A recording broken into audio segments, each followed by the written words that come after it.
Hello दोस्तों, welcome to our channel Tanishq academy में आपका स्वागत है। तो जैसा कि हम आपके लिए नए नए नोटिफिकेशन लेके आते रहते हैं, तो मैं आज आपके लिए एक नई वैकेंसी लेके आया हूँ जो कि रहने वाली है यानी कि उत्तर प्रदेश गवर्नमेंट की तरफ से। ठीक है, यानी सीएचओ की ये वैकेंसी रहने वाली है। ध्यान से सुनना, बहुत ही बड़ी वैकेंसी है, बहुत धमाकेदार। इसमें आपके जो पद हैं वो निकाले गए हैं। 7,000 प्लस आपके इसमें टोटल पद रहने वाले हैं सीएचओ के। ठीक है, यानी कि आप स्क्रीन पे देख सकते हैं। बिना टाइम गवाए मैं बात कर लेता हूँ एनएचएम की तरफ से, यानी एनएचएम उत्तर प्रदेश यानी एनएचएम यूपी की तरफ से निकाले गए हुए सीएचओ के पद हैं। 7,400 प्लस आपके इसमें टोटल पद रहने वाले हैं।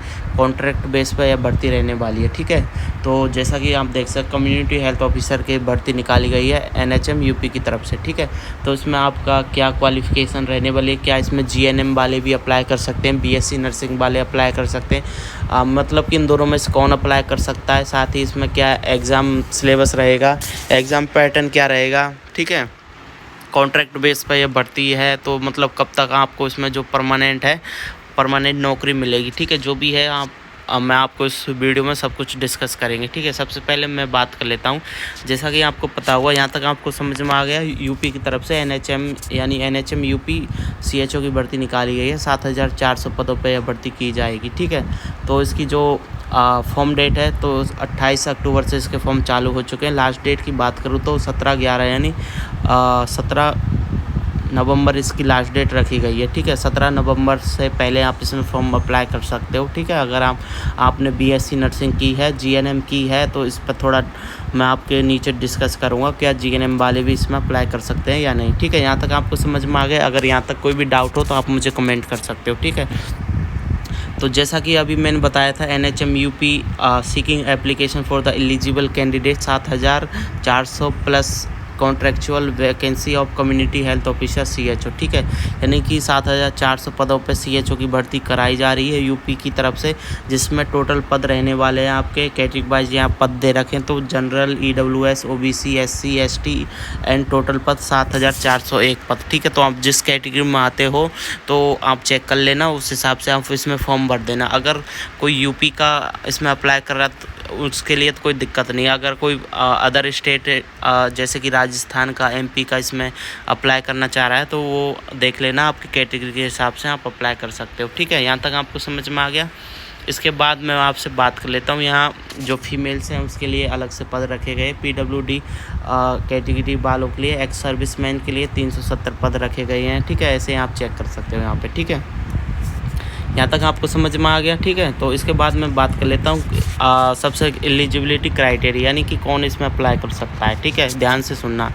इसमें candidate who have successfully completed BSc nursing, यानी जिस स्टूडेंट ने बीएससी नर्सिंग की है, एंड साथ ही अगर ये पहला पॉइंट हो गया बीएससी नर्सिंग का। ठीक है, अगर जिसने भी बीएससी नर्सिंग की है वो इसमें अप्लाई कर सकता है। दूसरा पॉइंट है सीसीएच, एक कोर्स होता है, यानी कि certificate in community health for nurse. इसका ये वाला कोर्स किया तो इसमें अप्लाई कर सकते। साथ ही जिसने पोस्ट बीएससी बेसिक नर्सिंग कर रखी है वो इसमें अप्लाई कर सकता है। ठीक है, इसमें यानी कि जीएनएम वाला अप्लाई कर सकता है या नहीं, अब ये डाउट है तो ये मैं आपका क्लियर कर देता हूँ। ठीक है, अगर आपने यहाँ देखना, एक तो बीएससी नर्सिंग वाला अप्लाई कर सकता है, एक पोस्ट बेसिक, यानी कि जीएनएम के बाद जिसने भी पोस्ट बेसिक 2 साल की कंप्लीट कर चुके हैं, रिजल्ट वगैरह आ चुका है, तो वो इसमें अप्लाई कर सकता है। लेकिन सिंगल जीएनएम वाला इसमें अप्लाई नहीं कर पाएगा। ठीक है, जिसने जीएनएम करी है लेटेस्ट वो इसमें अप्लाई नहीं कर सकता, चाहे कभी भी जीएनएम की हो, उसके बाद पोस्ट बीएससी की है तो ही अप्लाई कर पाएगा। ठीक है, यहाँ तक आपको समझ में आ गया। इसके बाद मैं आपसे बात कर लेता हूँ, candidate must register in UP nurse and midwife council, यानी कि जो बीएससी नर्सिंग से तो उसका रजिस्ट्रेशन कंप्लीट होना चाहिए तो ही आप इसमें अप्लाई कर सकता है। ठीक है, बीएससी नर्सिंग प्लस इसमें रजिस्ट्रेशन भी मांग रहे हैं। ठीक है, यहाँ तक आपको समझ में आ गया।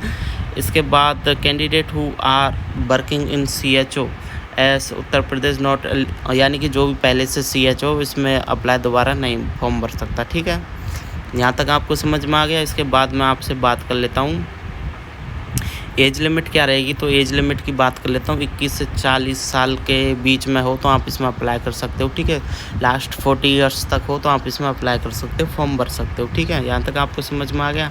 इसके बाद ही साथ ही आपको एज रिलैक्सेशन मिल जाएगा 5 to 10 ईयर्स का कैटेगरी वाइज, ठीक है। जैसा कि आपको हर वैकेंसी में कैटेगरी वाइज मिल जाता है, ठीक है।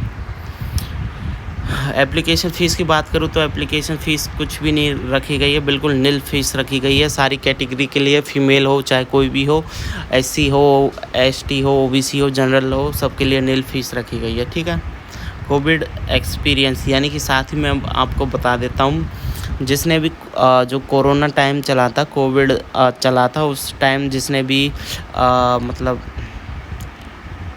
वर्क किया यानी ऐसा कोविड वॉरियर वर्क किया तो उसको बोनस मिलेगा। तो जिसमें बोनस के लिए कैसे बोनस मिलेगा तो मैं आपको बता देता हूँ। वो कंप्लीट 6 मंथ यानी 6 महीने जिसने काम किया है कोविड के टाइम, उसको 5 नंबर मिलेंगे। 1 साल किया उसको 10 number and 1 year and 6 month, 1.5 साल काम किया उसके लिए 15 नंबर इसमें एग्ज़ाम में मिलेंगे कोविड वॉरियर्स के लिए, ठीक है। तो आप यहाँ से चेक कर लेना, ठीक है, वेटेज क्या रहेगा उसका। इसके बाद मैं बात कर लेता हूँ आपके लिए एप्लीकेशन ऑनलाइन फॉर्म कैसे भरना है, वो अभी मैं आपको बताऊँगा। सिलेक्शन प्रोसेस क्या रहेगा, तो सिलेक्शन प्रोसेस आपका 2 फेज में होगा। पहले CBT होगा, उसके बाद मेरिट लिस्ट निकाली जाएगी, उसके बेस पर आपका इसमें सिलेक्शन होगा, ठीक है। कंप्यूटर बेस्ड टेस्ट होगा जिसमें आपके मिनिमम क्वालिफ़िकेशन कितनी चाहिए तो आप यहाँ से चेक कर लेना, ठीक है। इसके बाद मैं बात कर लेता हूँ डॉक्यूमेंट क्या चाहिए। डॉक्यूमेंट आपके लिए फ़ोटोग्राफ, सिग्नेचर, ये सब कुछ चाहिए फॉर्म भरते टाइम के लिए, ठीक है। यहाँ तक आपको समझ में आ गया। इसके बाद मैं अगला पॉइंट बता देता हूँ। यहाँ तक कोई भी डाउट हो तो आप हमें कमेंट कर सकते हो, ठीक है। और आपको फॉर्म कैसे भरना है, फॉर्म आपको NHM की वेबसाइट है www.uprnhm.gov.in से आप इसमें डायरेक्ट फॉर्म भर सकते हो, ठीक है। यहाँ पर कुछ पॉइंट्स दे रखे कैसे आपको फॉर्म भरना है, A to Z full process दे रखा है, तो आप चेक कर लेना, ठीक है। इसके बाद मैं बात कर लेता हूँ वैकेंसी, मतलब कि जो जैसे कि 7,401 टोटल स्टेट में यानी पूरे राज्य उत्तर प्रदेश में जो भी पद हैं, तो उसमें जो सिटीज़ के हिसाब से, शहर के हिसाब से किस शहर में कितने पद हैं वो आप यहाँ से चेक कर लें। जैसे आगरा में 119, अलीगढ़ में 71, अम्बेडकर नगर में 41, अमेठी में 85, अमरोहा में 39, औरैया में 42, अयोध्या में 97, आजमगढ़ में 130, बागपत में 35 एंड ये क्या बहराइच, इसमें कुछ सिटीज़ का नाम ऐसा ही है, ठीक है, इसको ध्यान मत देना। बालिया में, बलमपुर पे, बांदा में 111, ऐसे बहुत सारी सिटी हैं। मैं आपको बता देता हूँ टोटल हैं, 1 मिनट, नीचे टोटल हैं 75 सिटीज़ में दे रखे हैं। तो टोटल 75 सिटीज़ में 7,401 पद रखे गए। वाराणसी में 111, सुल्तानपुर 114, सीतापुर 63, ऐसे आप चेक कर लेना। आप जहाँ से भी अप्लाई कर सकते हो, टोटल 75 में से कहीं भी आप इसमें अप्लाई कर सकते हो, ठीक है। यहाँ तक आपको समझ में आ गया। इसके बाद मैं बात कर लेता हूँ ये कुछ वहाँ का जो यानी कि वहाँ जो रिजर्वेशन चलता है यूपी में, यूपी गवर्नमेंट की तरफ से वहाँ की कैटेगरी